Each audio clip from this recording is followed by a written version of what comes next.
I want Tong Po. Give me Tong Po.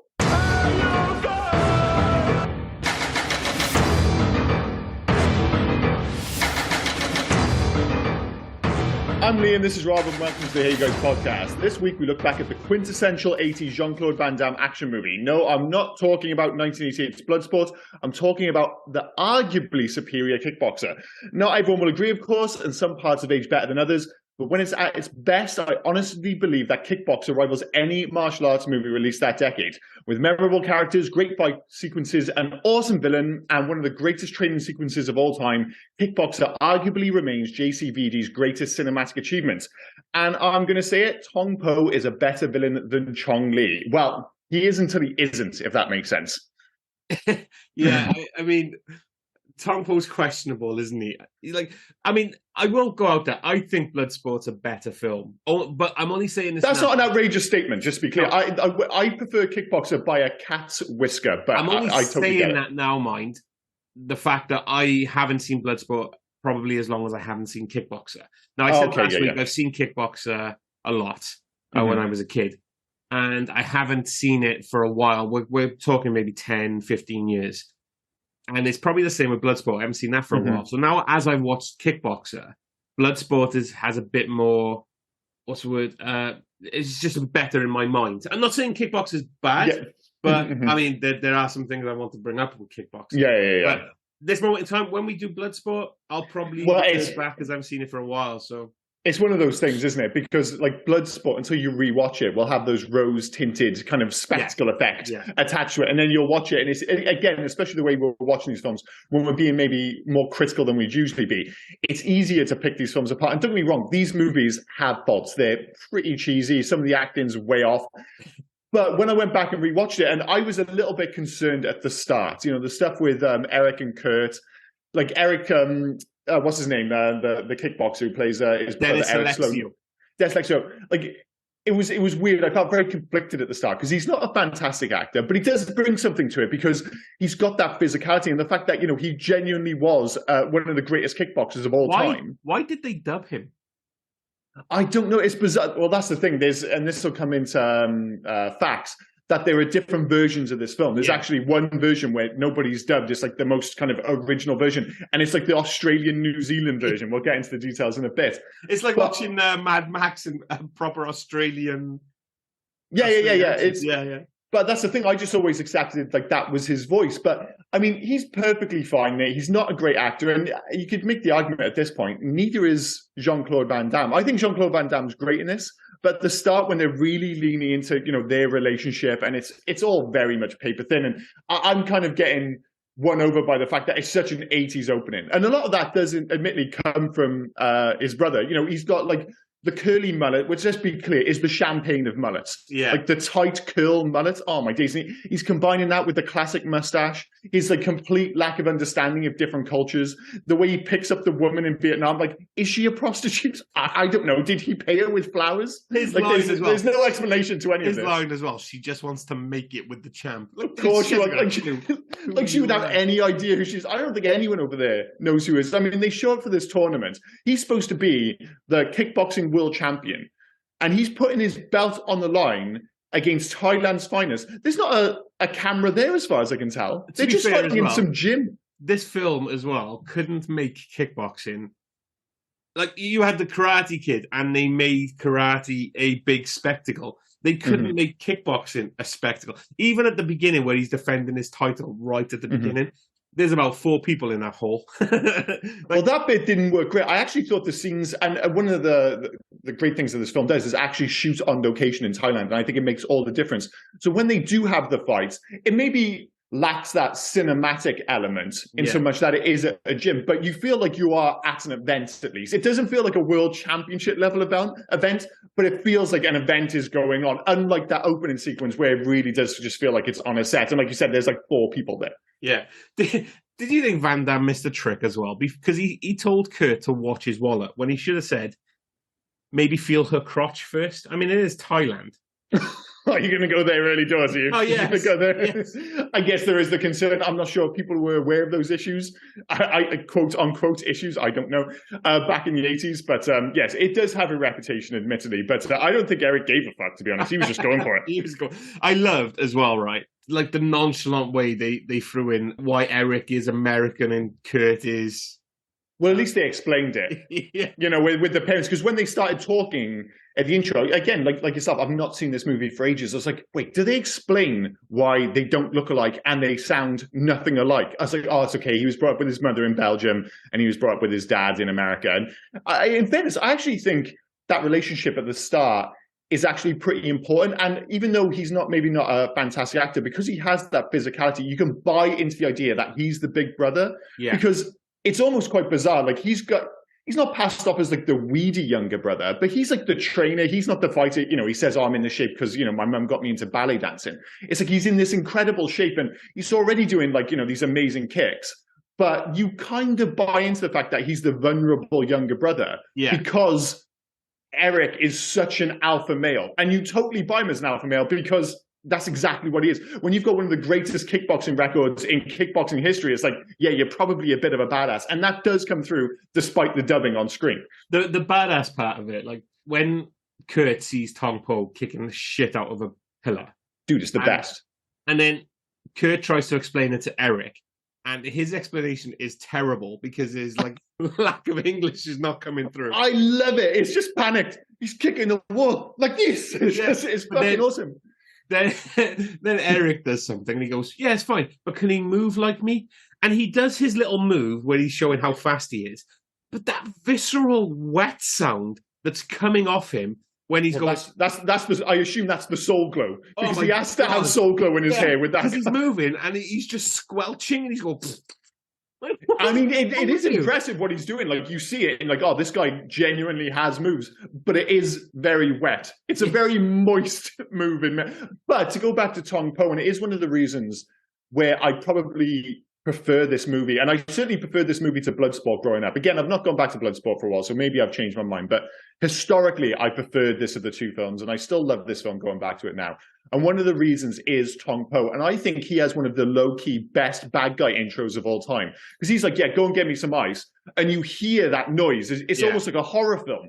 You hear the noise and you see the wall shaking. And Tong Po, of course, we'll get into the whole fact that he's not Thai and they had to use prosthetics. But the effects are admittedly very impressive. Of course, if you were Thai, you might have a different opinion. But he looks so fucking scary, so badass. And that bit when he's just kicking the wall and you just see him bang, bang. You're like, fuck, what have we got ourselves into? And Tong Po's Sorry. So it's nothing to do with the prosthetics or anything. Why I don't believe he was Thai? He could have looked so Thai, but the fact he was over 6 foot tall. Well, yeah, he is big. But again, though, is that what they got Sagat from? Because I think there must be like a connection there. Because Sagat in Street Fighter, he's like one of the tallest characters. Yeah. He's like the Thai kickboxer. He has to be at least partially based on Tong Po. When Kurt goes into that Thai gym to learn to fight Tong Po, and they're all pretty much up to his nipple height. Like, and then you get this giant. I believe that. But Tong Po is massive. What I have to feel for the guy that played Tong Po, Michael, I'm going to butcher his name. It's Qiss. Kissy, I thought maybe. Yeah. But he's Belgian as well. So him and Van Damme became friends and they moved from Belgium to America to make it big. And then they both signed a deal to appear in films. But for some reason, Van Damme got the starring roles and he got the weird side roles or the villain in this. Well, I can tell you why. It's pretty obvious. Well, it's like he's like super handsome and he's amazing about, like, don't get me wrong, he's fantastic in this. And as I said, I think Tong Po is one of the reasons that this movie works, is that he's a genuine threat. And I mean, he's quite horrible as well. I think, right, I might be wrong here. Does he only have 3 lines in the entire film? And those 3 lines are, my Lee. Good fuck. I'm like, God damn, if those are your only 3 lines in the world. And then as if like, you know, he's not badass enough. He rapes my Lee, they stab a dog, and you're like, my God, Tong Po's like the ultimate badass. And as I mentioned in the intro, until he's not, because, and again, I am jumping to the end of the film here, once he realizes his brother is okay, Jean-Claude just puts a fucking hurt locker on him. Like, there's no competition. And you're like, right, so if they hadn't abducted his brother and all that jazz, and Freddie Lee didn't have that hanging over him, would Jean-Claude Van Damme just have busted him up? Like, would he just have just battered him? Because from that point on, he did not lay a glove on him. And at that point, he does go full Jean-Claude Van Damme. Because for the rest of the film, he's quite believable. But then all of a sudden, you get that, every hit is followed by like a noise and slow motion and everything. I suppose there's the anger thing as well, isn't it? And the relief. So maybe I'll give you that. Adrenaline kind of kicked in. But you missed a line that Tong Po says as well, is, do you bleed like Miley? Which is horrible. Like, I forgot about that one. What is he saying? Like, where does Miley bleed from? It's horrible. it is horrible. But beyond that, to come back to your point about why Jean-Claude, it's not just, I'm sure Kesey's like perfectly good and stuff like that. But I actually think Jean-Claude Van Damme is like this underrated combination of, he's got like unreal martial arts. He's super handsome. He's got decent acting. He's got a screen presence. He's totally got a charisma. And also what he's got, which a lot of the other guys didn't have around the time, is like a vulnerability, which he is more than happy to show on screen, which doesn't seem like a big deal now. But in 1989, 1988, whichever film you're talking about, it's like, if he's competing against the likes of Arnold Schwarzenegger, Bruce Willis, Sly Stallone, stuff like that, those guys never really showed vulnerability. Bruce Willis certainly would, but like the traditional big action guys. I was about to say, you've seen Die Hard, yeah? Yeah. Sorry, I do apologize because I just throw him in there almost by default. But I guess it sits more along the likes of kind of Chuck Norris and what's his name, Steven Seagal. Yeah, like those guys didn't really show that vulnerability. He didn't. In fairness, he's still learning his trade with this film. And sometimes the acting isn't quite there, but like he's willing to go for it emotionally. And as I said, I think he's got this like combination of things, which I would argue no one else did. Like none of the other action stars are as good looking as him. None of them are as convincing in terms of their actual martial art. Like some of the shit he does in this film is unbelievable. I mentioned at the start that he can already do the kicks. So if he's already doing like those kicks and he already looks the business, how are you going to convince me that half the movie being committed to training is going to pay dividends? And then you see him go like beyond the splits. Yeah. And you see what he's doing at the end of the film, like, holy shit, I've never seen anyone do this. These first films for him, they're not too far from his purview though, are they? I mean, they don't give him a gun at this point. They don't put him in the action. Oh, no. The action films that Van Damme or Stallone are doing. I mean, he's pretty much just, all right, you're a martial artist. Let's do some martial arts films. Let's do some tournament films. Mm-hmm. So I totally understand why they've done that. But until he did like Death Warrant in 1990, Lionheart was the same. That was you're going to fight in a tournament. And then he did Double Impact, which I remember being a great film. Mm-hmm. Whether it still holds up, I'm not too sure. So, and do you know what he did have that, he had this amazing run, didn't he? Because I mean, you mentioned some of them there. It's not the best. Like we've talked about in this podcast, some people have these amazing runs where you go from for this 8-year run and every film's a belter. I'm not going to say for a second that all these films are belters, but it's a really memorable run. I mean, I'm not sure if you're going to. I'm sure you would include No Retreat, No Surrender from 1985. I'm not going to. I think that film. No Retreat, No Surrender. I knew you would. That film is dog shit. I mean, I want to go back and rewatch that because I feel like it might have kind of inched into the so bad it's good territory. But when I was younger, it was just bad. But he did No Retreat, No Surrender in 85 when he was playing a bit part. He was playing the bad guy. Then he did Bloodsport in 88. Did this in 89. Black Eagle 88. Cyborg in 89, AWOL in 90, Death Warrant in 90, Double Impact in 91, Universal Soldier in 92, Nowhere to Run in 93, Hard Target in 93, Time Cop in 94, Street Fighter in 94, and Sudden Death in 95. I mean, the level of quality in that list is all over the place, but it's a super memorable list. I've seen all those fucking films. You forgot about 95 as well, The Quest with Roger Moore. Yeah, shit. Of course, a lot of people actually prefer that film. A lot of people seem to love The Quest. For me, to this day, this and Bloodsport are still the quintessential JCVD films. You can't sleep. You can't sleep on mine. You mentioned Cyborg. You cannot mention Cyborg without mentioning his name in Cyborg because it is the best name in the world ever, and I've never forgotten it. It is a good name. Gibson Rackenbacker. What the fuck is that? I mean, that's another one we could totally do for this podcast because I suspect it's aged horribly. But I watched that film so much when I was growing up. I've not seen that film for 25 years, but there was a run of like 5 years when I probably watched it like 20 times, which is ridiculous for a film of that quality. Yeah. But like I said, those films, like, people do like the Quest, and there are a lot of films that, I think maybe are made to a higher standard than Bloodsport and Kickboxer. But I still think these are the quintessential. I think these are him at his best. These are him at his peak. Yeah. And I don't think I've ever come across two films which are so two sides of the same coin. Because they're not actually linked anyway, other than the fact that they're Jean-Claude Van Damme films. But the fact that these films came out a year after each other, and they're so fucking similar. They've got like the same composer, the same soundtrack. Stan Bush. The setup is so similar. Yeah. And I'm just like, you almost cannot, it's almost impossible to talk about Kickboxer without talking about Bloodsport. I was about to say, right, we're going to have to not, well, no, it's possible for me.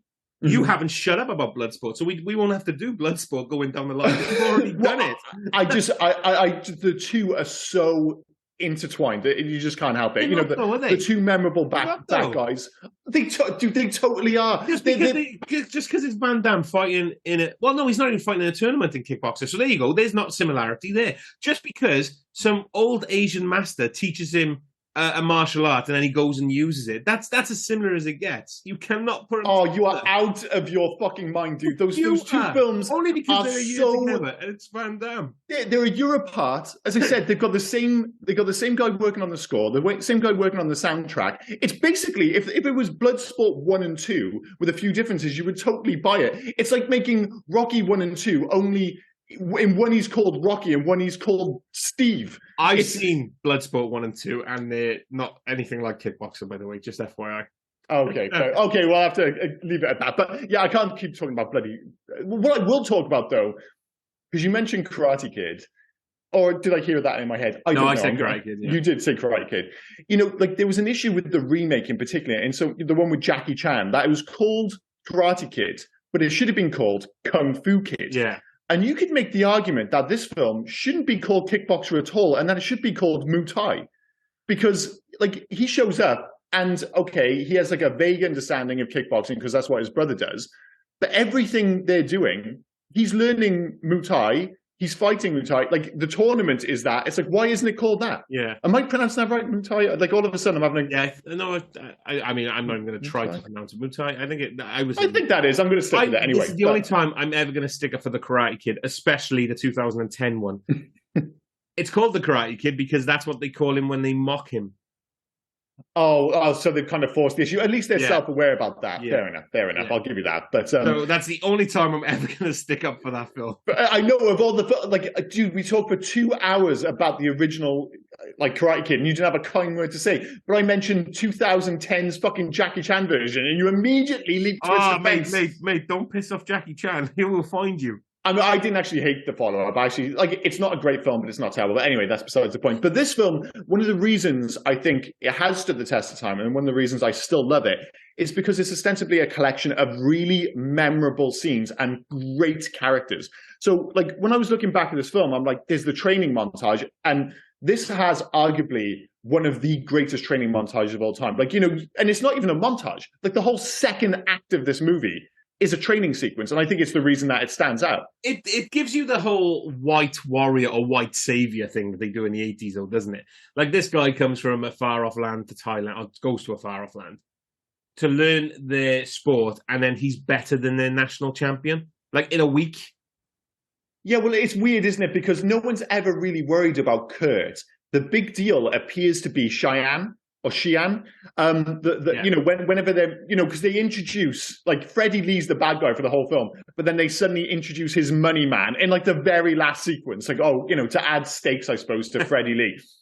And it was only when they mentioned that he's being trained by Xian that everyone's like, oh, shit, Xian just doesn't train anyone. I guess the question is, why is he training this white boy all of a sudden? Xian, played by the very Taiwanese Dennis Chan. I know. Dennis, they kind of give him a Chinese name, admittedly, so maybe there is something to that. He's, again, you talk about characters, he's not the usual stoic, trainer who lives up in the hills. He's a proper eccentric. He has his eccentricities. I wanted to mention that, right? When you first meet, I'm going to say Xian. I'm going to go with Xian. Well, it's spelled Shan, because it's Xian, but everyone keeps saying Xian. Yeah. Anyway, doesn't matter. So when they first meet him, and he then sends him into town, the village, to pick up the groceries. I don't know why it affected me so much. And yes, this is what you're going to call classic Rob. What a bunch of jerk kids. Oh, it was a hot day. All Van Damme wanted to do was wet his neck. And they threw water in his face, the pricks. Like, why? Just leave him alone. I think they're just playing. Yes, I am going to say that. That is an incredibly Rob thing. Not like the two goons who show up and like wreck the place. Or the fact that like he felt the need to involve himself. Like she said, listen, leave it alone. Don't get involved. White savior, dude. Yeah. And then admittedly, he does fuck the place up, like, and they do say, like, he doesn't just, again, that usual thing of like, oh, I'm the white savior, I beat the guys up, oh, I'm the hero. He fucks up the shop, he's fucked up the situation, so he's a bit of a clumsy dick. Yeah. He's just got good intentions, I suppose. But yeah, going after the kids in that sequence, fucking hell, Rob. Little shits, man. Honestly, it was a hot day. All he wanted to do was cool down, and he threw water in his face. Unreal. But no, I mean, when I think of this film, I think the training montage or training sequence, there's the dance sequence, there's the fight with Tong Po, there's the kicking the tree, there's Tong Po kicking the wall, there's the gloves in the glass, there's the Noxu Cow White Warrior thing. Yeah. I'm like, there's so many great moments. Not all of it lands. Like I mentioned the fact that I love the characters. One of the reasons is like Xian's fantastic. I love Winston, how much he just loves the pussy. I was literally about to say, do you think Winston's a problem in this film? I mean, he has his moments, doesn't he? Like some of his, like one of his first lines, "Bitches never get enough of my stuff," and then he just immediately introduced himself, like, "I'm his special forces." Well, sort of. Like there's all this mystery about it. And when he takes him off from Drink Mind, he admits that he's a Black Arms, Black Arms market dealer. Wherever I can get my hands on guns, grenades, explosives, drugs, whatever. But he's so much fun. He's like, you take me to Master Xian now? He's like, oh, no, fuck, now we're going drinking now. He just loves guns and he loves pussy. He's a simple character. And it's all building towards what is the most tonally inconsistent moment of the movie. Because you've got to remember, right, Tong Po has just raped my lead. Dark as fuck. They've just stabbed a dog. Holy shit. They've abducted his brother. And then suddenly Winston shows up, like fucking Schwarzenegger in Commando, all backlit with like grenade launchers, guns everywhere. And I'm just like, that moment does not belong in this film. What I love about that moment is nobody knew Winston was there, right, until he started shooting the gun.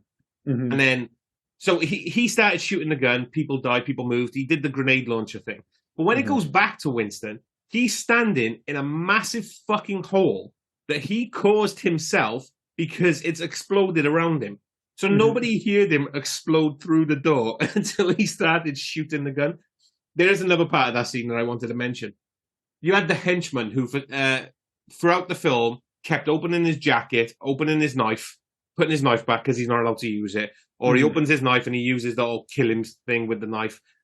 My God, that guy got raped by a hook, didn't he? That went so deep in his asshole. It's pretty rough because, again, another film where I think growing up, this film was considered quite violent. And then I go back and watch it, and it has its moments, especially with the fight scene with Tong Po, where they got the glass on the gloves, and there's quite a bit of blood. But for the most part, by today's standard at least, it's not massively violent. And it reminded me of a couple of weeks ago, we did Cobra. Yeah. And Cobra, despite all the implied violence, isn't actually all that violent on screen until the end, when similarly he gets the hook. It goes up in him, and he gets dragged into a fire as well, which kind of adds to the misery, I guess.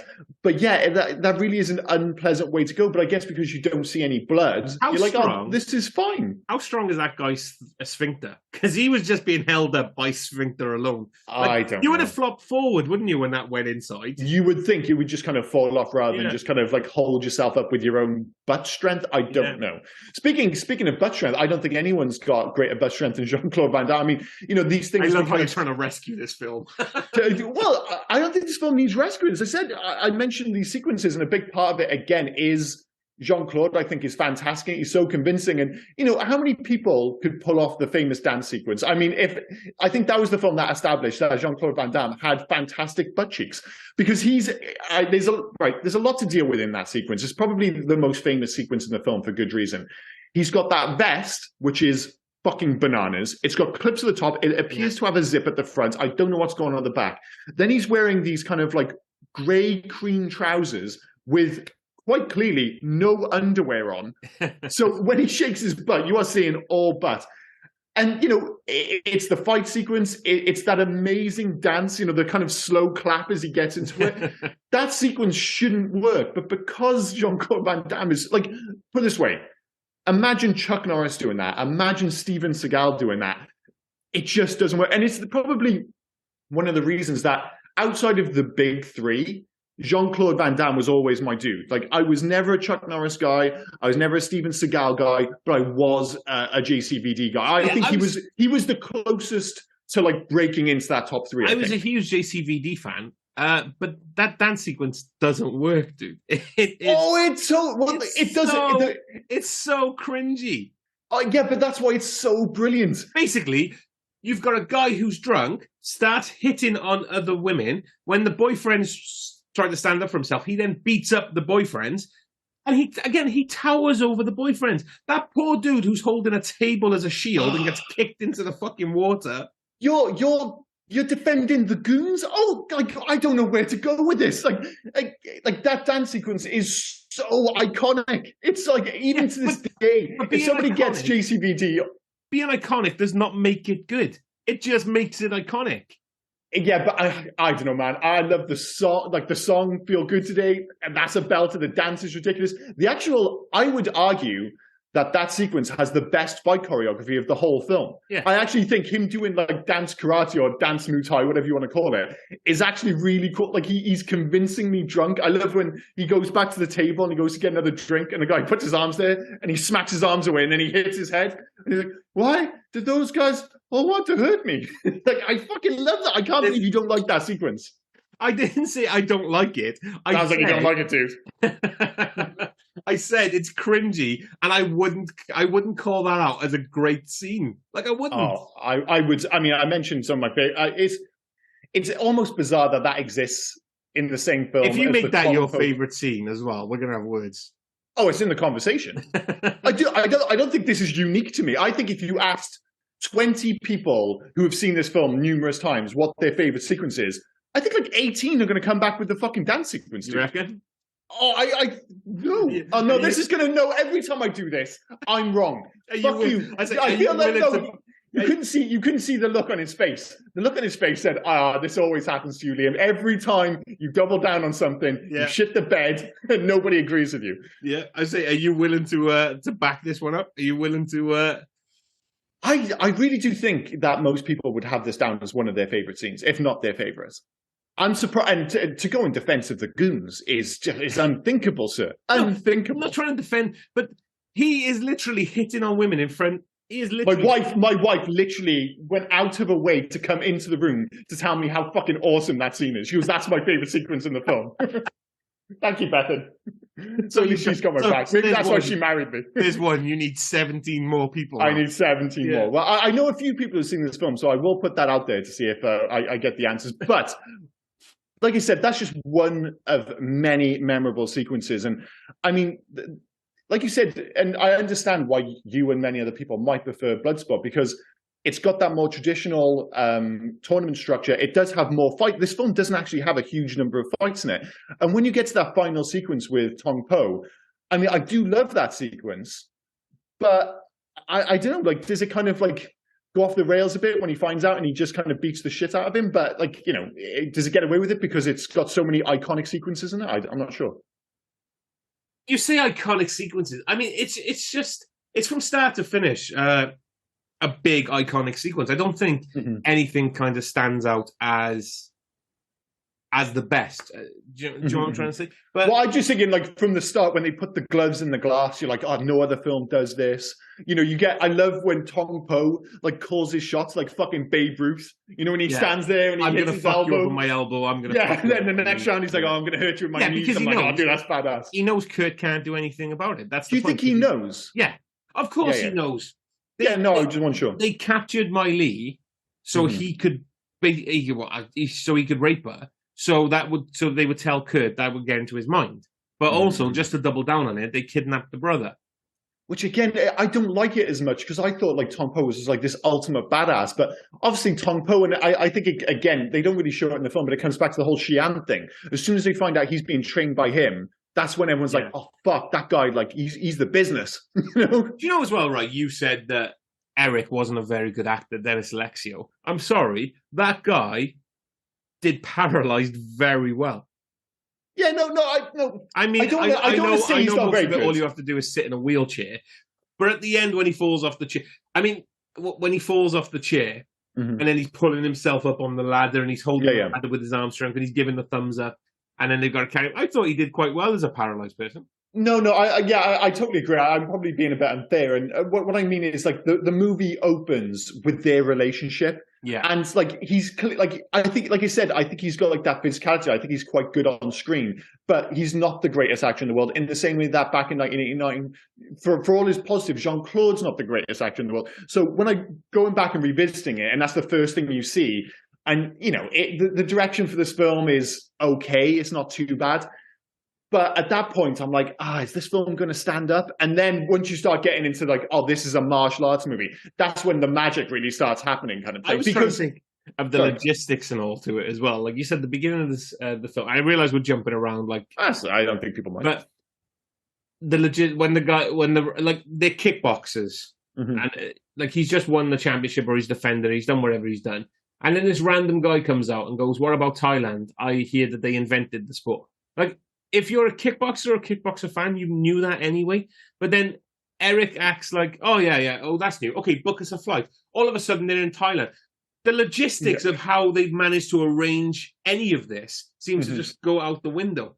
Yeah, it's totally on the fly. Like I said at the start, like there don't appear to be any TV cameras, despite that he's like the kickboxing champion in the world. There's nothing official about it. It's just you think there'd be a press tour following him, wouldn't you? You'd think there'd be something. But no, they just like you would expect like the bare minimum. Like basically what I think what we're both expecting is like the Rocky IV bare minimum. Like they go to Russia, they have a press conference, everyone goes on, you know, this is our greatest fighter, you know, like Drago, he doesn't say shit, he just looks like a badass. And then they go off and, you know, he has his training and they fight. But because they don't have that, like you said, it just feels like he has his fight. He's like, somebody just casually throws in, what about Thailand? He's like, yeah, fuck it, I will go to Thailand. And then they're just in Thailand, and that's it. Yeah, he's in Thailand, and then he's just standing in the middle of a gym going, I'll fucking fight anyone, come on. Yeah, it is all vaguely ridiculous. But I think they just knew, it's like, listen, we need to get this out the way so we can get Jean-Claude Van Damme on screen as quickly as possible. And I get it. They obviously knew they had something special with this guy, and they absolutely did. It's just, I almost think it's a shame that when I think of JCVD, I still think of these two as being the best films in his oeuvre, whatever you want to call it. Because, you know, he has had other movies, but you just think he never quite had that massive hit. I know he kind of tiptoed around it with stuff like Time Cop was pretty big and Sudden Death and stuff like that, but he never quite broke into that kind of massive box office territory, which you kind of associated with Sly Stallone and Arnold Schwarzenegger. And you just think, if he had maybe got that one film, that monster hit, it might have been slightly different. But it felt like he had his, like that opportunity, and he kind of got towards the top of the mountain, and then once he fell off around the mid-90s, it was very much back to straight to VHS kind of territory, and that was the rest of his career. Yeah, and he was doing 7 Universal Soldier sequels. Well, until, like, I guess he did he was the best thing in the Expendables Part 2, 100%. Now, he was my favorite thing in the whole trilogy of films. Like, I went on record before saying the Expendables were a massive disappointment to me. On paper, those were like, this is going to be... Yeah. They should have been my favorite thing in the world. But instead of making 80s films, they made quite winky, noddy, and it doesn't work. But him playing a character called Verlaine, like he was so on the nose, and he appeared to be the one person who knew what kind of film that should have been. And I loved him in that film. But obviously, it's just never quite taken off from there. It upset me, Expendables 2, because of how they treated Scott Adkins. Really upset me. Like, I have no kind of like attachments to Scott Adkins at all, so it didn't bother me at all. I love him. I followed his career since I think the first time I saw him, which was Undisputed 2.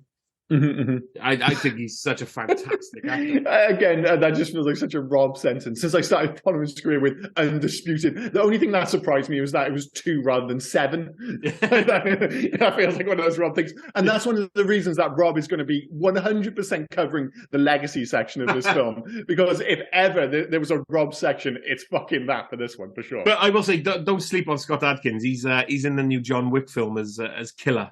Oh no! I've seen him on screen and stuff like that, and he's always good. But I've never gone out of my way to watch. It feels like with Scott Adkins, I've always seen him in other people's movies, rather than I've never gone out of my way to watch a Scott Adkins film. I go out of my way to make sure I buy the Scott Adkins film. Oh, the guy fair enough. Oh, you're the dude who buys those films in fucking Tesco, right? Yeah. I always see these films on the shop. I'm like, who the fuck is buying these films? The answer is you, apparently. No, actually, I've gone to the digital side now, so I buy them all on digital. Fair enough. That used to be me. I had a DVD collection that was like people would look at this DVD collection and go, "What the fuck is Accident Man?" See, my DVD and Blu-ray collection is solid, and I had a bit of a clear out a couple of years ago to get rid of like any of the kind of like the weak links in the collection. Now I look into that, like, because I've got like this cupboard, I've got all the DVDs, and I feel like it's coming back around, that whole physical media thing where people have had a bit of it, because I never bought into the whole digital thing. It's bizarre. I have with video games to an extent for the sheer convenience, but with movies and stuff, I've never bought a digital movie in my life ever. Because I'm like, if I'm buying a movie, I want the physical version. And now I feel like it's coming back around and people want to get back into the whole physical media thing. Yeah. So now I kind of look into my cupboard and I'm like, that is a solid fucking collection of films now. That is a solid collection. I'm going to go off on a bit of a tangent here because I'm looking at a bunch of DVDs that I took out of my collection because my collection's in the garage at the moment because of space. But I grabbed a load that I want to watch or I think we should cover for the podcast. So I'm just going to read a few that I'm looking at right now. The Blob. The Kevin Dillon one from the 1980s. I've always wanted to see that. Never have. That's a great shot. Dark Angel. That's I've never seen that. Oh yeah, I can't. I want to do that one. Yeah. Iron Eagle. Never seen that. See, this is where we differentiate. Where he gets just a little deeper into the weeds than I ever did, admittedly. Men at Work. Oh jeez, I have seen that. Charlie Sheen and Emilio Estevez. I remember quite liking that, but I've not seen it for a long fucking time. The Principal. James Belushi plays a principal. He goes to like goes into just any one of, you talk about white savior. Yeah. That was like that was a genre for like 7 years. White guy goes to the inner city and teaches kids how to be better kids, and they teach them how to, I don't know, fucking break dance or something ridiculous. Youngblood. Oh yeah. The Garbage Pail Kids. No fucking way. I'm looking at that DVD right now, and Gleam in the Cube. Oh, 100%. I do Gleam in the Cube. It's shocking me because the Garbage Pail Kids is a PG and Gleam in the Cube is a 15. Garbage Pail Kids should be an 18. Garbage Pail Kids should be. It should be banned, is what it fucking should be. But yeah, I'm amazed to hear that Gleam in the Cube is a 15. Yeah, I'm looking at it as a 15. Again, I've not seen it in a long time, but I can't remember anything to suggest that. It does take the whole skateboarding thing a bit more seriously because there's like a murder investigation and stuff, isn't there? I think. Yeah, and that's White Savior as well. That's him in... Well, that's just the 80s. Criticising these films for being white savior films, that was just like the entire decade. Stick to the 80s. One thing I wrote down, we'll go back to Kickboxer now. Okay, yeah. We had to eventually. The 80s not letting us down. When he visits Eric in the hospital and Eric is learning how to ride his wheelchair, and the first thing he does is sexual harassment, where he manages to get his hands so deep in that nurse's crotch. Yeah, you'd think when he's just lost the feeling below his waist, that wouldn't be like the first thing on his list to do, would it? But there's a deleted scene, isn't there? You said that about he's lost feeling below his waist. I was watching a deleted scene because we've said they dubbed Eric, right? Mm-hmm. So there's a deleted scene with Eric's original voice. And I watched that deleted scene. I don't know why they dubbed him because he's perfectly fine. Yeah. I thought it was going to be like a David Prowse moment from Star Wars, but no, he's perfectly fine. But the deleted scene is, hi, Kurt, this is my roommate who is teaching me how to speak a little bit of Taiwanese to ask the nurse for a blowjob because she's hot. Is that really one of the deleted scenes? I haven't seen that. That's unbelievable. Well, I'm glad they dropped that out at least. Jesus Christ. I mean, Eric is borderline likable, not likable for most of this film, but I think that would have tipped him over the edge, to say the least. Yeah. But yeah, it's strange because there's another famously dubbed voice, which probably makes a bit more sense because maybe, I don't know, I didn't hear the original, but Freddie Lee's voice was dubbed by famous cartoon voice actor Jim Cummings. So Jim Cummings, he's the guy who he voiced Winnie the Pooh, the Tasmanian Devil, and Darkwing Duck. And they're like, oh, we need to get in a guy to dub an Asian dude to sound Asian. Yeah. And they brought in Jim Cummings. It's like, what the fuck? Like, that is one of the most 80s moves. And we've not even really gone into the whole fact that Kesey was Belgian and had prosthetics to look Asian. It's just one of those things. Kind of, it just disappeared. Obviously, you know, it's frowned upon nowadays. I always think, like, the last one to do it and get away with it was Cloud Atlas. I'm not sure if you ever saw Cloud Atlas. I tried not to. Oh, well, in that, they just about got away with it because every character is playing different versions of themselves in different timelines. So, they dress up as women. In one bit, they have like the full prosthetics to look Asian and stuff like that. And it feels like everyone just went, oh, okay, you've got us on a technicality, but this is the last time this is happening. So since then, it was just like, we gave you Cloud Atlas on a technicality, but you're not fucking doing this Asianing up thing again. I think Angelina Jolie did it for a film where she kind of like half blacked up and everyone went, no, we're not doing this anymore. So, but yeah, back in the 80s, totally acceptable. I didn't like whatever they did with Michael Kesey to me. Like, I will mention something along the lines of Kickboxer 4 when we get into legacy, but the prosthetics in this to make it like, it's fine from a distance, but when they do close-ups to his face, you're like, oh dude, that's wrong. That's not good. He looks like a burn victim. He does. It looks like parts of his face are about to fall off. Yeah. But again, it works in an odd way because he just looks so evil. And that's why I was a bit disappointed at the end that he kind of goes out like a bit of a bitch, because for so much of this film, he's so badass. But, I mentioned the tonal inconsistencies with like Winston showing up, but all the way through, it's like this film doesn't know if it wants to be quite a realistic interpretation of the sport or something genuinely ludicrous. And, there's the stuff with Jean-Claude Van Damme, where before that, the fight sequences, as I said, as ludicrous as the dance sequences, I love the fight choreography in that part of the film. But by the end, when he's fighting Tong Po, and it all gets very stagey, very Jean-Claude Van Damme at that point. That's when, all those kind of the things we associate with him, when he makes the noise. It's almost a bit Bruce Lee-esque at times. And that kind of flies against, the training sequences, which I think are pretty hardcore. Like, I mean, it made a difference that I knew he could do the splits. But seeing him like tied up and forced to do the splits is so fucking uncomfortable to watch, because I think that like the sound that they use, dude, it's fucking hardcore. And as I said, before we move on, it is one of the reasons, I know this is a bizarre thing to say, but he's believably sweaty in this film. I know that sounds odd, but in most films, like when you think of like The Rock in a movie now, he's cinematically sweaty. They're sweaty in the right places. They'll be sweaty on the chest. There's other than maybe Indiana Jones, there are very few kind of action heroes who are sweaty in the proper way. Like, he's wearing a shirt in Thailand. He's got that whole, like, he's sweaty under his right titty. His left shoulder would be sweaty. There's nothing cinematic about his sweat. He's just a sweaty man stuck in Thailand. In regards to the training sequence, what was out of place? Can you tell me what was out of place in the training sequence? In the training sequence? I have no idea. No. The splits is a frayed rope. He's dropping coconuts on his body. Right? He's kicking the fuck out of a tree. He's in one of the best wells ever. Like that, that well. I love Rob makes a separate list. Top 10 movie wells. Kickboxer. Not sure about the movie. Well, top drawer. Well, that well is fantastic. That little pool, plunge pool, whatever the fuck it is. But he's got state-of-the-art kicking pads that he's just touching. Like everything else, he's kicking the shit out of. And those state-of-the-art kicking pads where there's 4 on each thing. Oh, yeah. Like that. Where did that come from? I'll give you that. Those look like they came from like a United States sports store. Like, don't get me wrong, they serve their benefit. Like, the whole thing about like what, because again, in 1989, they're showing off what Jean-Claude Van Damme can do, and that serves a purpose. Like the whole thing where he like keeps his leg up in the air, he kicks 1, kicks 2, and like after he's done the training, and he does that thing where he kicks the top one, leaves his leg there, and like goes beyond the splits. I'm like, oh, dude, that is so badass. But you make a very good point. Where the fuck did they come from? I have no idea. I have no answers for you. Xian is one of the best, not one of the best lines. It was a line that just made me laugh. You have to be faster than any punch or kick so you won't get hit. And also bear shit in the woods. Like, I mean, isn't that the whole like the nature of fighting? Be faster than the guy who's trying to fucking hit you.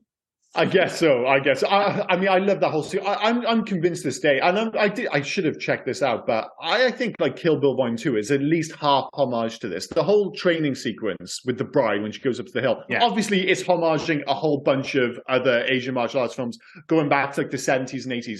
but there's a lot of it which reminds me of this. Tarantino's seen Kickboxer. Oh, dude, I bet you he has. I should have looked this up. I need my wife to look this up now. She's come into the room.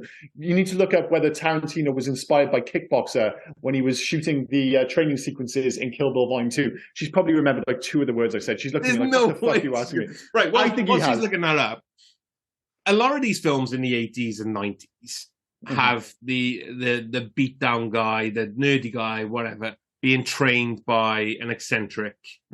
Can you, off the top of your mind, who's the best trainer?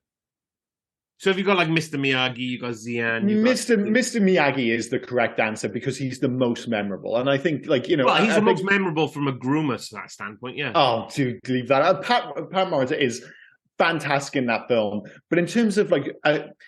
I think Xian, because I buy into the whole training sequence. As I said, I would put this, and the reason I think Tarantino might well have been inspired by this, I just don't think there's a world where he hasn't seen Kickboxer and he doesn't love this sequence, because I would put this up against anything. You know, the 80s was famous for its training sequences. I think this is one of the best. And I'm not saying that like ironically or anything, like for martial arts, like the rest of the film, you know, the quality goes up and down, which is fine because I think alongside horror movies, martial arts is one of the few genres where it's sometimes okay to be a bit rubbish. Yeah. Like sometimes it can add to the movie, and it's the same with horror films, but for completely different reasons. But amongst all that, I'm like, I would genuinely put the training sequence for this film up against anything else. I think it's that good. I really do. Can I tell you the greatest trainer? Go for it. It's Prang from King of the Kickboxers. Of course, it's Prang from King of the fucking Kickboxers. Like, again, I will go on record to say I don't think Tarantino was inspired by Prang and King of the Kickboxers. I will say that. I fucking love if she come back now and went, he did watch a kickboxer. It was Prang, King of the Kickboxers. What the fuck? Who knew? But no, so obviously, same kind of thing. King of the Kickboxers. You've got a guy that killed a brother. Mm. The little brother then learns to fight Muay Thai from a guy named Prang, and again, he's a Taiwanese martial artist legend, played by a gentleman called Keith Cook. Classic. Oh, the 80s. Oh, the 80s. But again, the whole, like, the idea that this is still something of a bad movie, I think it's relatively well made.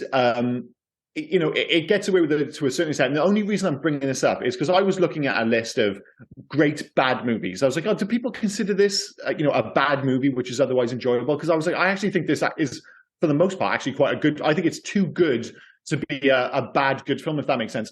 But the reason I bring this up, and this, I think you'll find this as upsetting as I did, one of the movies at the very top of the list was Big Trouble in Little China. And I was like, seriously? Fuck yourself. I was like, that film's just good. That film isn't in a so bad it's good territory. That film's in a so good it's good territory. I'm just not having it. Did they get that confused with Showdown in Little Tokyo? Which is in that. That's a perfect example. Yeah, that is totally in the so bad it's good. I think Kickboxer is slightly too good to be so bad it's good. But fucking Big Trouble in Little China, no, it's just a good film. A really well made. It's weird, but it's a brilliant film. But hey, and that is a film which was totally aware of the whole white savior thing, which was criminally overlooked when people were reviewing that film. And I know we did it during the podcast, but I still find it insane to this day that people didn't understand that they were making fun of the white savior thing. Trope, yeah. But I feel like this film had a similar issue. Like critics at the time, because I went back and I was like, did this film get good or bad reviews? And it got mostly bad reviews. But so many of them missed the point. And this is like indicative of many of the reviews of the time. Chris William of the Los Angeles Times called the film egregiously dull and a contender for one of the dumbest action pictures of the year, citing its jarring shifts in tone, I'll give it that, insurmountable plot impossibilities, rampant racial stereotyping, again, we'll give him that one, superfluous nudity, bit harsh, and inhuman amounts of comically exaggerated violence. William also questioned the manner in which characters seem to recover from serious injuries with major trauma. And I was like, I feel like they're kind of missing the point in this film. And it was like another one, Chris Hicks of the Desert News, criticized the film as a rip-off of The Karate Kid with added elements from other films such as Rocky and Rambo. In addition to stating that the ending was predictable, of course it was. All these films have a predictable ending. That's a ridiculous criticism. Hicks also dismissed Van Damme as little more than a low-budget Arnold Schwarzenegger wannabe, which I think is completely unreasonable because, as I mentioned at the top, he feels like a very different action star. And I feel like they've gone after the obvious things, but they've missed all the things that make this great. And you do get a few of these films. I think it was like Predator famously had bad reviews. And it was just like, yeah, you guys have absolutely missed the point. Go back to that last review. Who was that? From where? Yeah, Chris Hicks of the Desert News. So that was a bit of like John Smith of National Enquirer. Like, what the fuck are you getting these reviews? I know. It was just like a few that I found online. But they, as I say, they were indicative of the kind of reviews that this film got. And I think, like, growing up, I certainly loved this film. And going back, obviously, you kind of have to accept the fact that it has those 80s kind of tropes. Yeah. But for the most part, I stand by the fact that I think this movie stands up. It's bizarre. I'm actually looking forward to the reviews and the whole, because I really still don't know how you feel about this film. I was literally just about to say, do you know what? I haven't actually said, like, we've talked about this film and I've said things. I haven't actually said, if I turned around and said, I still like this film. Yeah. I like, by osmosis, I'm like, well, he's mentioned the fact that he likes a lot of really bad martial arts films. So does he like this one? I'm like, yeah. I'm still not sure. No, I mean, I'll give it to you now. I still like Kickboxer. I had fun with it. Oh, that's good. That's good. But we will get in scores and recommendations and stuff. But we should probably move on at this point, because otherwise I'll start talking about Bloodsport again. One thing to mention, and before we move on, just one more thing, sorry. Yeah, go for it, bud. We'll go back to the dance scene and the reason why the guys attacked Kurt. It was because Xian told them that they're not good fighters and their mothers have sex with mules. Yeah, yeah. Unless you're watching this in Spanish. Oh, was this in Spanish? Any mule could kick better than them. They removed the sexual reference. Oh, I mean, anyway, imagine someone coming up to you and oh, dude, that's it. That guy said any mule could kick better than you. I'm like, all right, cool. Catch you later. That's the really end an of insult, that. Is it? Yeah, you don't hear that and go, I'm going to round up the boys and we're going to smash this guy's fucking head in, because he had the audacity to suggest that a mule can kick better than me. Dude, a mule can kick better than you. That's a bunch of Spanish people watching this thinking, oh my God, Taiwanese people are pussies if they're just really affected by the fact that... They're very sensitive. Incredibly sensitive. So, yes. Well, I mean, I kind of want to, as favourite scene now, immediately go into the dance sequence. It is a close second, and Tong Po kicking the wall is a very close third.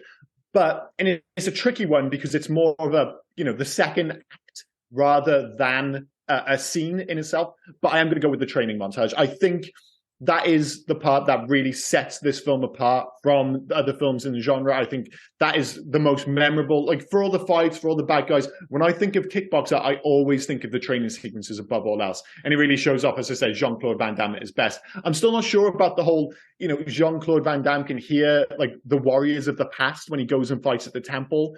That whole sequence, I could kind of take it or leave it. Or the eagle thing, where the eagle's just kind of watching him train. Although right now, because I'm looking at the window, and there's like a pigeon just looking at me. I'm like, is that my kind of spirit animal? Like, his is like an eagle, and mine is a pigeon. Like, a pigeon's just following around. It's like, you are one of us. I don't know. But I'm gonna go with the training sequence rather than, it's not a montage, it's not a scene. The whole training sequence, that's my favorite part of the film. I've cheated a bit, I'll give you that, but no, mine too. Yeah, go for it. I mean, I've told you before, right? We've done this. I love a kit up scene. I love a training scene. I love a montage. So yeah.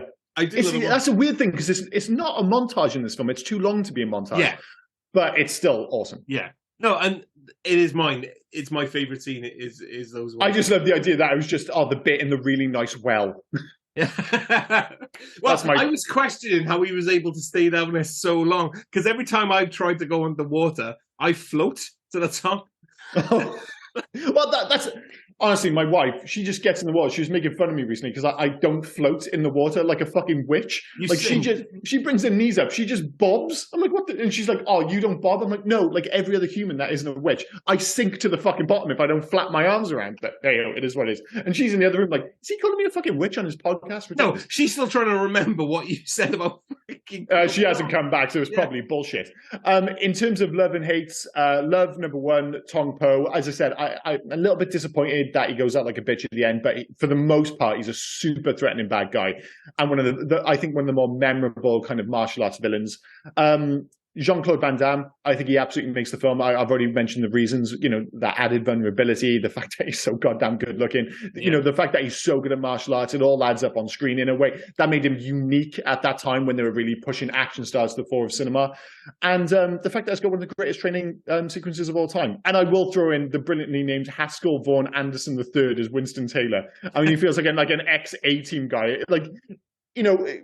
Again, I am going to compare it one last time. One of the reasons this is better than Bloodsport, like they've all got these kind of like very similar characters. And in that, I can't remember his name. He basically looked like Hacksaw Jim Duggan in Bloodsport. And in this film, you get Winston, who I think is just so much better. So I just love his real name, and I love him despite the tonal inconsistencies at the end of the film. I love him for the most part in this film. And his unabashed love of guns and pussy, that's just his thing, man. How about you, dude? Winston. I liked Winston. We didn't mention Winston enough. I thought he was good. We didn't. He was remember Benny in Total Recall? He's kind of like Benny if Benny wasn't shit. Yeah, I was expecting Winston a couple of times to go in, shit, man, I got 6 Taiwanese kids to feed. Yeah, pull off one of those. Yeah. But no, Winston is, it is one of the reasons. Like, there's memorable sequences. Jean-Claude's great, but it is those supporting cast, we didn't even mention Mai Li. I actually think she's quite good in this. I'll mention her. Oh, you'll mention her. But it is Xi'an and Winston, I think, kind of steal the show as supporting characters. Yeah. I like Xi'an because Xi'an is not your usual, aside from Prang in King of the Kickboxers, where he's a drunken guy. Xi'an is not your usual stoic trainer. He's got jokes. He's got jokes for days. This will make you run faster. Put a piece of meat on your leg. Like, yeah, it's a bit of a shitbag move. I mean, that dog could have mauled him. Yeah, or kick the tree until you fuck your leg up, things like that. But dude, that sequence again. I mentioned the fact, like the split sequence being painful. You can feel like everyone's taking a knock on their shin, and it's one of those things. If you watch kickboxing, you can't get your head around the idea of kicking anything with your shin. Just looks horrifying. When he kicks the tree and he's in that rage, he's like this, and he keeps kicking it. When he falls over and he's holding his shin, you can feel the pain. You can absolutely feel, oh my God. It still goes through me, the idea of like kicking that until your shin is almost broken. It's fucking horrifying. Well, it was seeing his leg after that, then the color of his leg and things like that. That always. Oh yeah. And Miley comes over with a little tissue and just dabs at it. Just like, it's not going to help, dude. Get some ice for fuck's sake. And my third love, The Well. Oh, dude, it had to be The Well. That's a top 10 well right there. That's a top 10 well for sure. In terms of hates, I've got Eric Sloane here, which again a bit harsh. I just think, and I know he had to have like the whole broken back thing, but because he's so convincing as a kickboxer, I suppose because he's a kickboxer, I would have liked to seen him in more action sequences. I guess he had to do the whole Apollo Creed thing. Like he had to kind of become the sacrificial lamb, as it were, so you could push Jean-Claude to the front. But I would have liked him in more kind of action sequences, which was a bit of a shame. The fact that, as much as I love Winston, the fact that he goes full Chuck Norris at the end, I think is, I didn't like that scene. It's funny to talk about it, but you mentioned the fact that the dance sequence is ludicrous. I actually think that's the ludicrous part of the film. Yeah. And the fact that he was forced to do the splits, like, again, I know he can do it, but watching it to this day, and it's exactly what you said. It's the noise. It's the cracking. Which I thought you meant Van Damme was forced to do the splits. Van Damme puts that in his contract, I'm sure.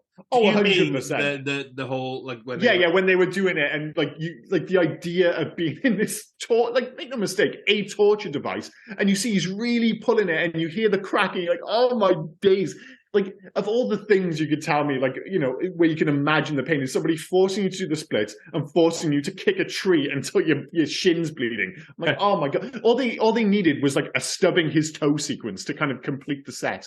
But those are my hates anyway. Although I'll make an argument for Tong Po raping Mai Li and then stabbing the dog, I'm not sure if that was really required in this film, but it is what it is. That was, so... I mean, my hates, first of all, Mai Li. I thought she was just, I didn't like her at all. I did have that down as another potential hate, in so much. I didn't hate her. I actually think she's okay in the film. I didn't buy into their relationship. I don't think they had a great chemistry. That just felt a bit creepy. Like the first thing he tries to do when he first sees her, second time he sees her, when she comes up to cook dinner, is just try to mac on with her straight away. I mean, give us some time. I haven't heard that for a while. Mac on with her. Oh, dude, Jean-Claude's already trying to mac on with that bitch. Fuck, man, shit. What are you doing, Cracker? This guy's a sucker. We watched an 80s film. I'm bringing some back. I'm bringing the. Oh, absolutely. This guy's a jar of turkey, man. God damn it. I didn't like the villains, not because obviously, they're villains. You're not meant to like them. Yeah. I thought they were lame. Well, you mean like Freddie Lee and his gang? Freddie Lee and his knife throwing cohort. Like that dude was obsessed with opening his jacket and showing his check out the knives, which I'm not going to use. The one thing I'll say I did like about Freddie Lee was, the terrible impression I did at the start where he's like, when they all start singing Noksu Kao, it means white warrior, and I want Tong Po, give me Tong Po, and they have a gentleman's agreement by him simply clenching his fist. When he just looks at him, does the clenched fist, it's like the fight is on. I'm like, that's how all business decisions should be made. No handshakes, no signatures, just a serious look and a clenched fist. So I appreciate that, but I do agree with you. I'll remember that on my next pay review. I want pay rise. Give me pay rise. And just see my boss just do the clenching his fist. I'm in. Yes, I'm all in. My third hate has to be, if you're going to go the forcing the splits, my third hate has to be the wetness of Eric when he's doing his speed. See, now you've mentioned it, I can really hear the sound, and I'm finding it quite disappointing. There's a lot of squelching going on when he's doing that. Yeah, there is. Yeah, there's maybe a bit too much. As I said, I think a lot of it might be the soul glow in the hair. Like he's got that like really brilliantly moist looking 80s mullet. As I said, like he has got the 80s starter kit. Like he's ticking all the boxes. But did I need to hear that squelching? Possibly not. Possibly not. Were there any alternative titles to this film? There were, and this is going to lead us down a rabbit hole that I've been looking forward to as much as Legacy, right? So, in Brazil, you have Kickboxer, Challenge the Dragon. Bit silly, bit sure. Ecuador, Blood Contact 2. That sounds like a film about AIDS. Yeah. Yeah, Jesus Christ, yeah. Hungary, Kickboxer, Blood Revenge in Bangkok. Blood going on, okay, fair enough. Italy, Kickboxer, The New Warrior. Okay, yeah, I'd go for that. Vietnam, Right Champion. Terrible. Yeah. Germany, quite bad. Germany, Karate Tiger 3, The Kickboxer. What the fuck? This is why this led me down a rabbit hole. Yeah, that would do it. That would do it. Okay, Karate Tiger 3. Yeah, go for it. So it turns out Germany just likes to rename films. Okay, fair enough. Okay. So there's 11 in the Karate Tiger series if they're released in Germany. Brilliant. None of them have any relation to anything else. So if you're in Germany and you're watching these films, you're thinking, okay, where's the connecting tissue with these films? No Retreat, No Surrender is Karate Tiger 1. Okay. No Retreat, No Surrender 2 is Karate Tiger 2.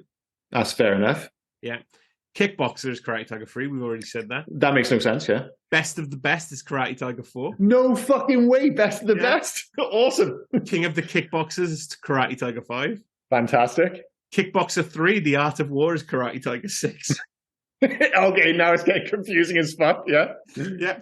To Be the Best is Karate Tiger 7. This is where you're not going to know any of these now, right? Okay, yeah, fair enough. Fists of Iron is Karate Tiger 8. I have heard of Fists of Iron, yeah. Okay. Super Fights is Karate Tiger 9. That sounds like a YouTube video, but sure. Yeah. It might be a YouTube video at this point. Jesus Christ. Champions, Karate Tiger 10. They've just given up at this point. And Showdown is Karate Tiger 11. That is absolutely insane. And I feel like it's kind of like you've ruined the legacy section because you're not going to beat that. That is absolute gold. It's insane. I just love the idea that, fucking Kickboxer 2 is Karate Champ 7 in... Oh, my God, Germany, what the hell are you doing? That is pretty awesome. I'm just counting now, right? Because inadvertently, 1, 2, 3, 4, 5, 6, 7... Inadvertently, I've watched 9 of the Karate Tiger series. That is class. That is, of course you have. Of course you have, sir. Well, before you get, and that is the reason that Rob will be covering Legacy, of course, this week. So before we get to Legacy, we do facts, and that's usually your section. But because you're getting Legacy, I am going to jump in with a couple of facts. Some of my favorites. So the Muscles from Brussels' real name is actually Jean-Claude Camille Francois Van Barenberg. So JCC FBV is slightly less catchy than JCVD, but he initially went by the stage name Frank Cujo before settling on Jean-Claude Van Damme. So he's gone through the ringer with his names. I think he's settled in the right place. Jean-Claude Van Damme rolls off the tongue, JCVD. Certainly, a bit of a touch less confusing than Jean-Claude Camille Francois Van Barenberg. We kind of alluded to the dubbing in this film and the different versions. Bizarrely, the most complete version of this film ever released was the R18 plus Australian New Zealand VHS video release by Palace Entertainment and the Movie Group. This version contained all of the original voice dubs and was fully uncut in terms of violence, but had a few scenes trimmed due to print damage, and the last fight was incorrectly edited at one point because it was the 80s and these things happened. This was first packaged as a rental in a double pack with another Van Damme film, Wrong Bet, otherwise known as Lionheart. While 1 minute 18 seconds of violence was trimmed by the BBFC in the UK VHS version by somebody, the print damage scenes and the final fight editing mistake had been rectified for that. So you kind of get pros and cons, but it's just bizarre that if you want to watch the most complete, accurate version of this film, you have to find like a double feature VHS version only released in Australia and New Zealand. These things just don't fucking happen anymore. And I love the fact that it exists. It's interesting as well, right? Because the villain in Lionheart is played by Michael Kesey's brother, who's the villain in this, Tong Po. Unbelievable. I just love all the connections there. But yeah, I just thought that was absolutely bonkers. But yeah, it was just, like the fact that you had these, I never knew growing up that Dennis Alexio's voice, for instance, was dubbed. I just have no idea. It's actually, I know you can make the arguments that it didn't need to be dubbed, but it's dubbed so convincingly. It's never like obvious at all. Is it dubbed by himself though? That's where I don't get. Like, did they? I have no idea. No. I should know, but I haven't looked that up. I tried to look it up, and all I could find was people were upset that it was dubbed. Because nobody knows why it was dubbed, because he was fine in it in a deleted scene. It's bizarre. As I said, I kind of got caught up in the whole fact that Jim Cummings was dubbing Freddie Lee's voice, which to me is still maybe one of the most inadvertently and low-key racist things that's ever happened in the history of cinema, but it is what it is. So sorry, those are my sneaky facts, because I just came across those and I thought they were all gold. Yeah, it's fine. I haven't got many more. Tong Po is mistakenly billed as himself. Yeah, Tong Po was Tong Po. Yeah. It's like, no, that's not how that works. Like, they fucked that up and just left it. That's quite Did they fuck that up, or did they try and add a sense of like... No, they mistakenly did it. I don't know how. Like, you got the guy typing it up and he went, Tong Po. Right. Tong Po. Tong Po, yeah. Moving on. Nobody double checks this. It's fine. All the fight scenes were choreographed and directed by Van Damme. Yeah, which is strange because, as I said, the first half of the film feels very different to the ending, where the ending feels like it's very much edited and choreographed by Jean-Claude Van Damme. The rest of the film doesn't feel as much, but it is what it is. But I love the action sequences in this film. It's good as well because you said you hated Winston going full Chuck Norris. Chuck Norris was originally supposed to be Kurt. Yeah, he wanted to buy the rights to the script and the screenplay, but supposedly the producer blocked the move because he's like, no, I want Jean-Claude Van Damme to do this film specifically. Yeah. So Chuck Norris, he actually actively tried to buy the rights and become the star of this film, but they wanted no part of that. I dare I say the correct move, because I've never been a Chuck Norris guy ever. I've never seen a Chuck Norris film from start to finish. I just don't buy him. And I know he's good at what he does. Like, he's a proper martial artist. I just never bought him on the screen. I'm not going to go into load, so I'm only going to do one more. But it's the original idea for this film. Mm-hmm. The original script for the film had Kurt Sloan defeating Tong Po in an American kickboxing match at the beginning. Mm-hmm. Po then followed Sloan home and accidentally killed his mother while attacking him in revenge for the loss. Damn. This would have the impetus for Sloan to journey to Thailand in order to gain revenge on Po. The producers hated this idea, especially that the mother would have been fatally kicked in the head while carrying a plate of cookies. That's actually kind of awesome. Not the cookies. Oh no! You can imagine. They might as well. It's like he comes over and kills his nan.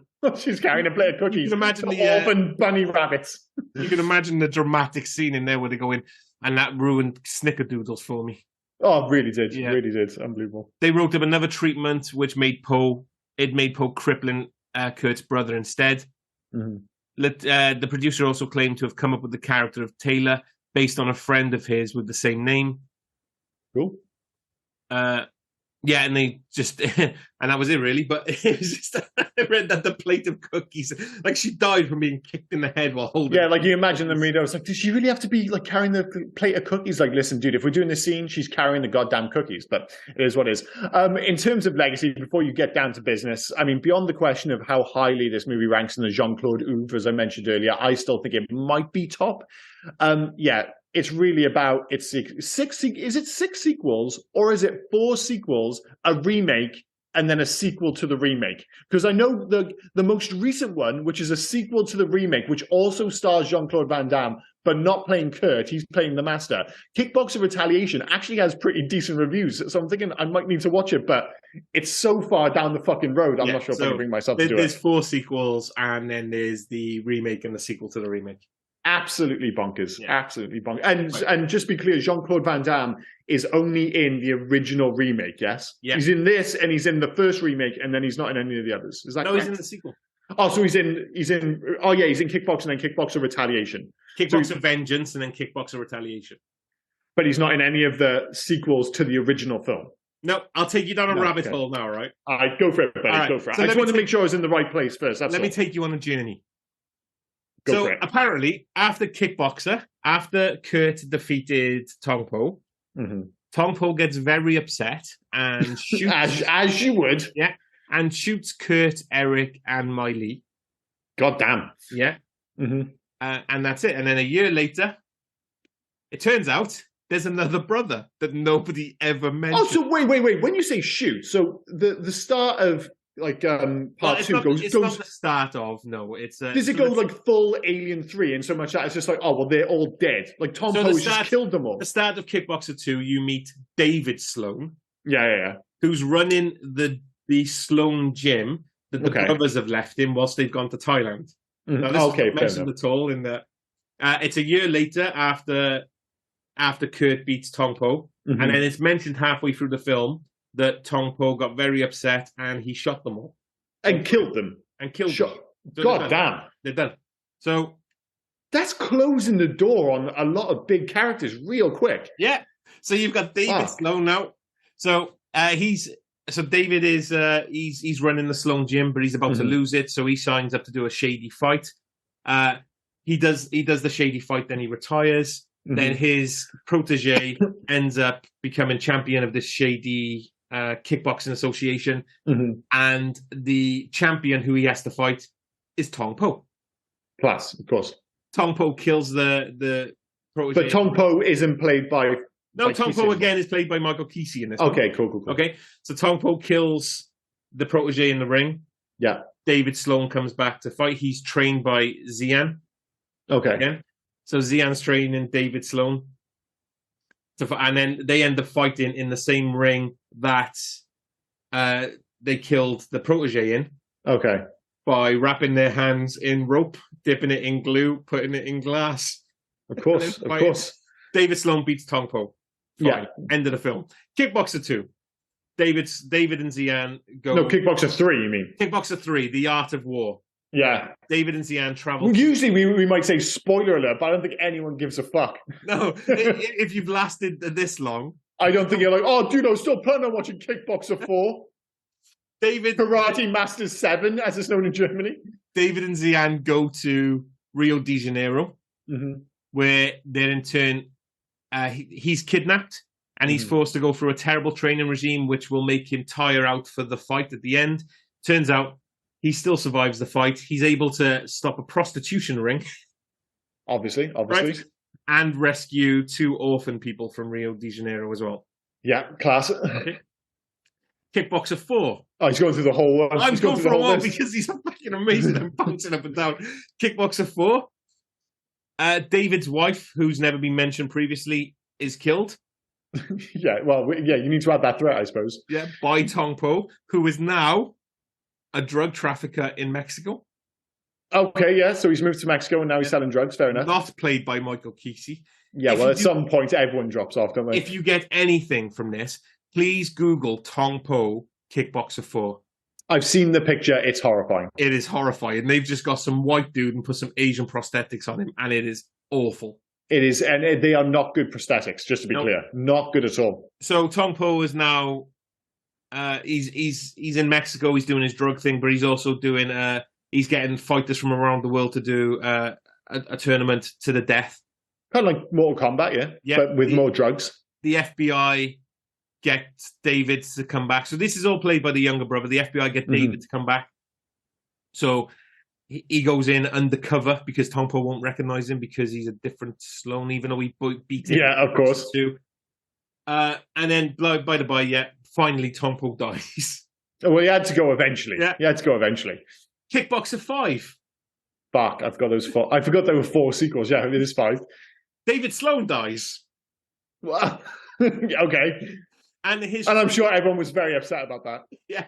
And his friend... Not the David Sloan. Yeah, dude, the David Sloan. Unbelievable. No, there's not another Sloan brother now. There's just some random friend named Matt Reeves who's played by Mark Dacuscus. Okay, fair enough. Yeah. So he starts teaching kids. I don't know why it's called Kickboxer because he's this at this point this is just a different movie called Kickboxer 5, right? Because he's teaching kids capoeira. I mean, we're so far removed now, aren't we? Yeah. This is ridiculous. So and then there's just the thing then, and he defeats the local bullies who turns out to be adept in karate as well. So Mark Dacuscus comes along and defeats. Kind of sounds a little bit like Karate Kid 2 at this point. Yeah.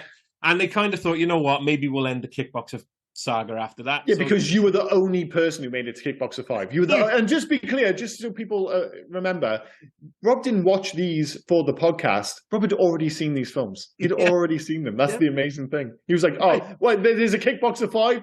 I'm going to watch that. Absolutely. Amazing. And then Kickboxer Vengeance, which is basically just the kind of a retelling of the original Kickboxer, but in this one, Tong Po kills the brother. Okay, and Van Damme plays Master Durand.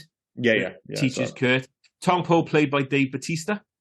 Yeah, I mean, he looks the part for sure. Yeah. So there's like, make no mistake, it didn't get amazing reviews, the first one, but it was reviewed okay, and it's got some genuine talent behind it. And you can see, even if you just watch a scene, it's made to a higher standard. Like if you go and watch any scene from fucking Kickboxer 3, Kickboxer 4, you can pretty much, there's a certain joy to be taken from watching these ridiculous films, but they're bad films. They are bad films. There's 2 subsequent, the remake and the follow-up in particular, which admittedly I haven't seen. I've watched a couple of clips. You're like, all right, this is a higher level of film. Like, this is a decent attempt to kind of, remake the movies with Jean-Claude brought back. And as I said, the second one, which has Thor in it, doesn't it? Well, that's it, right? So Kickboxer Retaliation, the second one, they've kidnapped Kurt. They've had Kurt arrested because he killed Tong Po. Oh, of course, yeah. I like the idea that there are actual, not retributions. What's the word I'm looking Retaliations? For? No, that's not the word. That's the name of the film. Doesn't matter. Keep going. I'm derailing things. Christopher Lambert is in this, by the way. Is he really? Yeah. Oh, see, now I'm like, I've got to watch this film. Christopher Lambert is the boss who had Tong Po. Yeah. Okay, so he's upset that they beat Tong Po and Tong Po's gone. So he is then put in prison where he actually learns a bit of fighting from Mike Tyson. Oh, see, Mike Tyson being in the film is bad. Yeah. It's bad. I watched a clip of him fighting Steven Seagal in the film. It was fucking horrible. Horrible. Yeah. They've blinded Van Damme at this point, so he's now the blind master.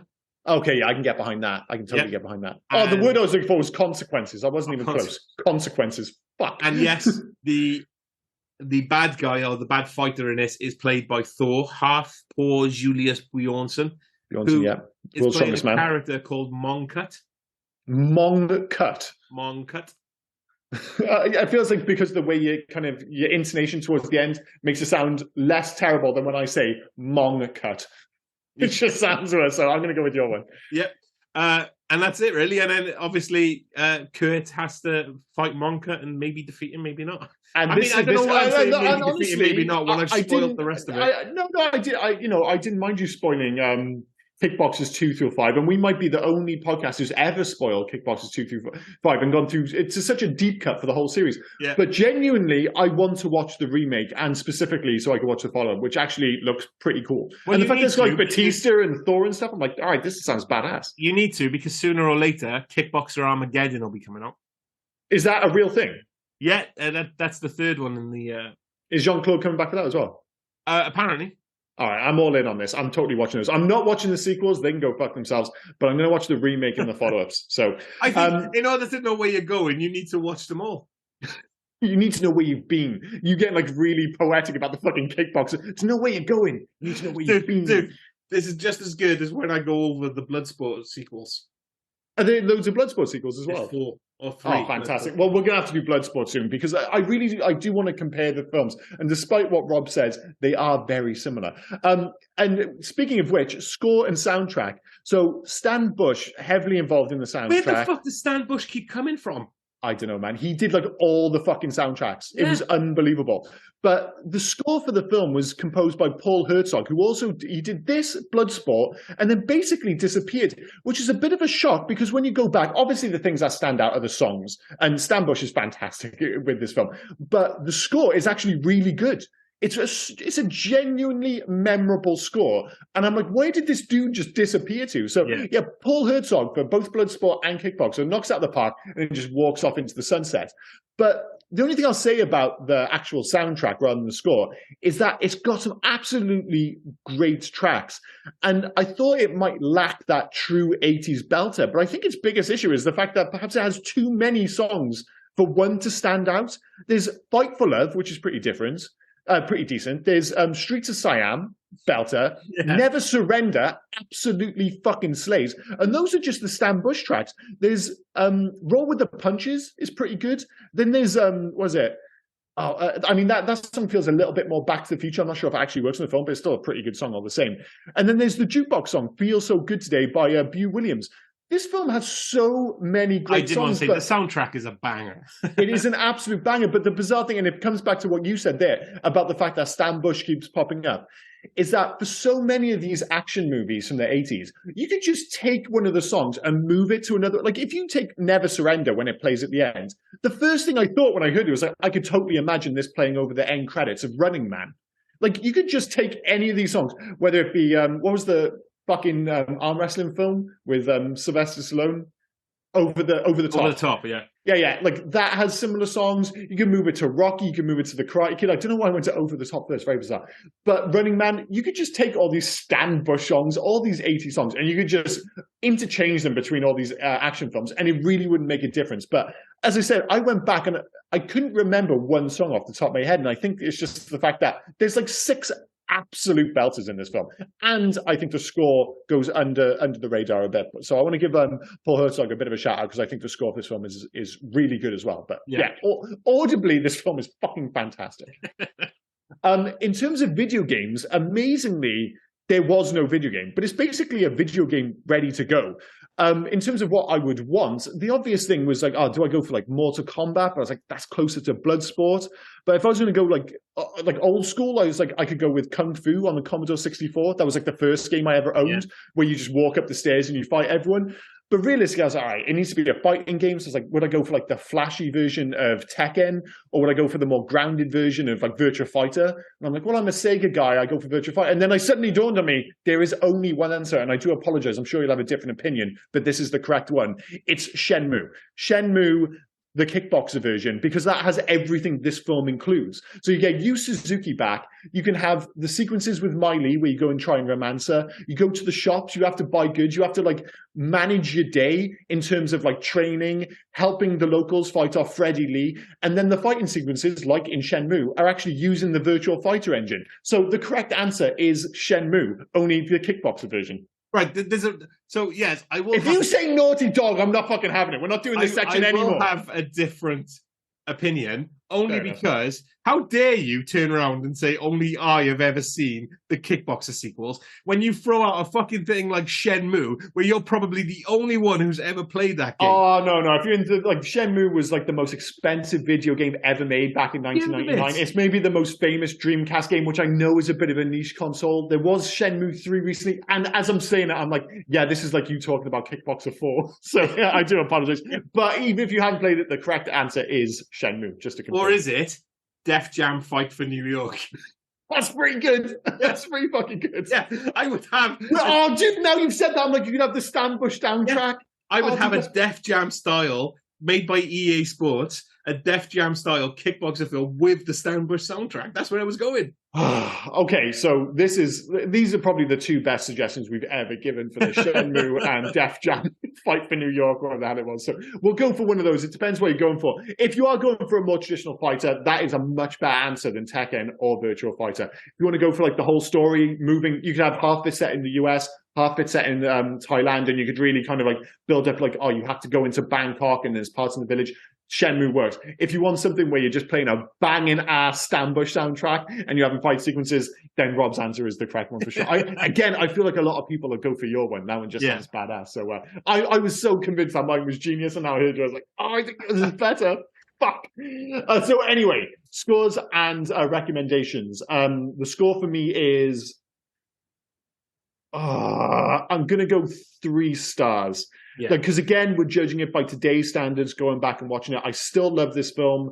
Not everything holds up. As I said, I still think that's one of the more amazing training sequences. This is another one where I almost want to give it 3.5, but I don't want to do it. So I'm going to stick with 3, but it's a very strong 3. It's a very likable film, and as long as you can get over the more 80s elements of it, I think the rest of it totally holds up. And Jean-Claude Van Damme's fantastic in it. And so is, as I said, TC's Tong Po was like one of the great villains. But it's borderline a 4, but I'm gonna go with 3. And as a recommendation,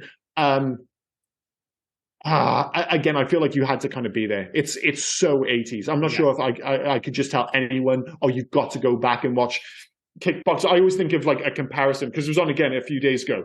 Terminator 2, when I watched the first 20 minutes, I was like, this is the easiest film ever to recommend, because it doesn't look like a film made in 1991. It's still, the effects still hold up. And I know it's one of the greatest action movies of all time, but I was like, everything about this is so easy to recommend to anyone. There are no caveats. This film comes with tons of caveats if you didn't grow up watching martial arts films in the late 80s or early 90s. So I'm going to say 3 stars and not quite, but I feel conflicted about both of those answers.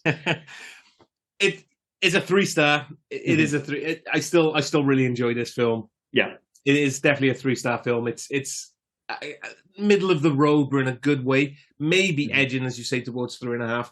I'm not as shy as giving half stars as you, but I think it's more of a 3, because I won't give a 2.5. So it's a 3. Oh, see, I'm the other way. I'm so knocking on the door of a 4 with this. I'm so close to giving a 4, but I'm sticking with a 3. But I obviously, like, I'm a bit fonder of this film than maybe you are going back to it. But I think both agree that it's still super entertaining. There's a hell of a lot to like, but you still have to kind of accept that elements of it are of its time. That's all. And would I recommend it again? No. It's not a film that you could really recommend to anybody who hasn't already seen it as an 80s. Yeah. It's one of those, like you said, like if I was talking to you and you would like, oh, I haven't seen Kickboxer. I'm like, dude, you've got to see Kickboxer. I'm not telling I'm going for lunch with my mate James. He's seen about 6 movies in his life, apparently. He's not seen Back to the Future all the way through. What the fuck? I mean, I'm not going to tell him to watch Kickboxer. When I've watched direct-to-video sequels of random films, and I've never seen Kickboxer, then yes, you could. That would be amazing if you were the one person if anyone on Earth would have seen Kickboxer 2, 3, 4, and 5 and not seen the original, I would be like, it probably would be Rob if it was anyone. But I'm glad you've seen all 5 at least, so that is something. But yeah, that's been Kickboxer. I think it's your choice next week, sir. What are we going for? Before we move on to next week's choice, we've had a listener reach out to us in regards to our Titanic episode. Okay. So Dan sent us a message. He said, listening to Titanic and just want to say thank you. I thought I was the only one that thought you knew Jack for 2 days. He died, you lived the rest of your life with someone else. Had kids, had grandkids. When you die in the afterlife, you go back to Jack. No. I've argued this many times and no one has ever agreed with me until now. So thank you. See, you always have the internet on your side. I make this big elaborate argument. You say I'm full of shit. And then someone's like, yeah, he is full of shit. I'm with Rob. And this is why I wanted to mention it, because the Mama Coco reference was spot on. When she died in the afterlife, she was an old ass skeleton. Whereas in Titanic, things like, oh, this is, might as well call the section Rob was right. The film Titanic is all right, but it's up his own ass. It is a little bit up his own ass. And to be honest, I can buy into that. Like, especially the way when you put it, like, just lay it out for me there, where it's just like, oh, he has these like 2 days and then she's obsessed with the rest of her life. Yeah. I will stand by the fact that they were, maybe they were only together for a few hours. They were a very dramatic few hours. But I take his point. I didn't want to just mention it just to say Rob was right and Liam was wrong. It was just so funny where it was like... I thought you were going to say, however, I have a few more examples of people getting back to us. I mean, if somebody wants to get in touch with us and agree on your side, I'll read it. Right. But if nobody wants to do that, mate. Can someone get in touch and just say that you think the fucking dance sequence is awesome? I mean, I'm not sure if I even need that. I'm sure if I look that up online, like I'm convinced people love that sequence, dude. I'm convinced it's just you. But anyway, it is what it is. So, right. Anyway, next week. Next week. We're still sticking with the 80s because we're having fun at the moment. I wonder if we'll have fun after we watch Critters. I mean, this is going to be a great... I'm genuinely looking forward to this because this is another film I watched loads when I was younger. Back in the days when, without the internet and stuff and you just went into the video store, it could be something as simple as it had an awesome poster, and Critters has a fucking dope-ass poster. Yeah. And the first one, again, I feel like Rob's going to be covering the legacy section for this film. I was about to ask, have you seen Critters 2, the main course? Have you seen Critters 3? Have you seen Critters 4 in space? I have not seen any of them. Or the most recent, there was a recent one, like a year or two ago, I think. Critters Attack, I watched that one as well. Of course you have, of course you have. So yes, if nothing else, do join us for Rob walking us through the entire Critters legacy, which I'm actually looking forward to. As much in depth as I did. This is the perfect way, because I kind of want to know what happened in Kickboxer, and it's boring if I go in and just read the Wikipedia page. So I prefer to you kind of just sum up all these films, which is fantastic. So I'm sure you'll do the same for Critters next week. But yes, there's a reason I didn't watch the sequels. However, the first one I loved growing up. Yeah, and you know, as to whether it holds up, I have no idea. I have not seen this film since fucking, 1995? Something ridiculous like that. So, yeah, this is a really good one to go back to because I have fond memories of it, but I have no confidence as to whether and was Leonardo DiCaprio in this one or was he in the sequel? No, he was in the third one. The third one, that was it. I was like, I'm sure his name was mentioned. But yes. Angela Bassett was in the fourth one in space. Fucking hell. There's some names. Yeah. Again, if nothing else, join us for the legacy section of Critters next week. But yeah, this has been Kickboxer. Next week is going to be Critters. Jesus Christ. What fucking... I don't want to blow our own trumpets, but these are some great choices. Yeah. I just can't believe we... Like, episodes, 103 and 104, we haven't done Kickboxer or Critters? It's crazy. Yeah. These films are such a massive part of my childhood. You sent me a message saying at some point we're going to have to do Bloodsport. And then I realised that message was 2 years ago. And we still haven't done it, but this again, almost. Kickboxer is very close. So yeah, we will be doing Bloodsport soon, but next week we're doing Critters. Thank you for listening to this. It's been great fun going back and covering one of my favorite films of my youth, despite the fact that I just begrudgingly gave it 3 stars. I'm still not happy about my decision there. But yes, do join us next week for Critters. Oh, and before we forget, here is Rob with all the finer details. Got to get through those, dude. Yeah, so basically you can find us on Twitter, Instagram, and Facebook at HeyYouGuys80s. We're also on email at HeyYouGuys80s@gmail.com. Please feel free to drop us any recommendations, any corrections or omissions we may have missed from any of the films that we've covered. Just get them in. And also, if you could, please leave us some 5-star reviews. That would really help us. And we'd like to thank, as always, Darry Fletcher at Darry Doodles for the fantastic artwork that we're now producing. Thanks for that, mate. Cheers, Darry. Yeah. And thanks again for listening, and we will see you next week. Cheers. Bye.